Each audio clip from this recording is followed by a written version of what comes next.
Get daily updates directly to your inbox plus subscribe. Thank you for subscribing. Could not subscribe. Try again later. Invalid email. That quite possibly could have been Fulham's best performance of the season. It was absolutely electric and the Cottagers declared themselves firmly in the promotion race. Rui Fonte's goals either side of a fine Lucas Piazon finish put together a near-perfect first half. For the home side, they were worth every bit of their 3-0 lead. The wave of goals slowed as the second half started, but Ryan Sessegnon had other ideas. 2 goals from close range and an Aboubakar Kamara's perfect lob rounded off an incredible Fulham display. Fulham put the championship on notice.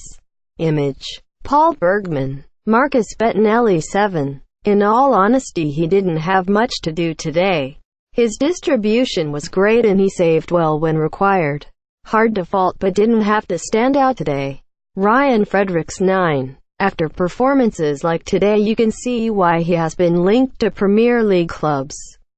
Outstanding. Brought tremendous width to the Fulham attack and was rarely needed in defense. Burton left him free time after time and the fullback more than obliged with his contribution, having a hand in most goals. Tomas Kalas 7. Calm and unhurried performance, but in truth was rarely troubled. Utilized along with his Tim Ream as the building blocks of most attacks.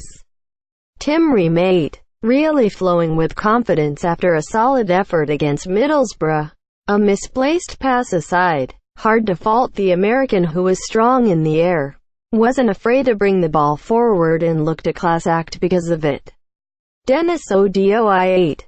Perhaps the only player that improved in the second half, as Burton often tried to attack down the right, looked refreshingly good going forward thanks to some great interplay with Sessegnon. Oliver Norwood 8. Held his nerve for the penalty against Middlesbrough and more than filled Tom Kearney's shoes this afternoon. A shame to see him go off so early, but he repeatedly released Fredericks and was the pick of the midfield. Kevin McDonald 7. Set the tone for work rate while building play beautifully with his midfield compatriots. Stefan Johansson 7. You almost don't notice him but was crucial in Fulham's metronomic passing. Simply good to watch and to control when Norwood left the field in the second half. Lucas Piazon 8. Full of the class you expect from a Chelsea youngster. Selling dummies. A calm, collected finish. His movement really opened the game up for Ryan Fredericks and a crucial part of the front three. Rui Fonte 9. That's a response to those saying Fulham need a striker.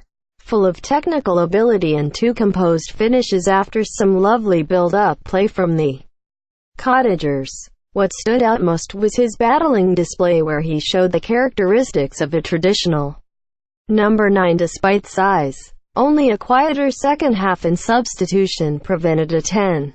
Ryan Sessegnon 9. As always lively and threatening, and consequently stopped Lucas Akins from being able to attack much at all. Didn't look like he'd be the main man today and then decided to become a striker. Ruthless from the winger to grab 2 scrappy goals on the 6-yard line. Substitutes: Tom Kearney 7. Aboubakar Kamara 8. Luca de la Torre not enough time to impress.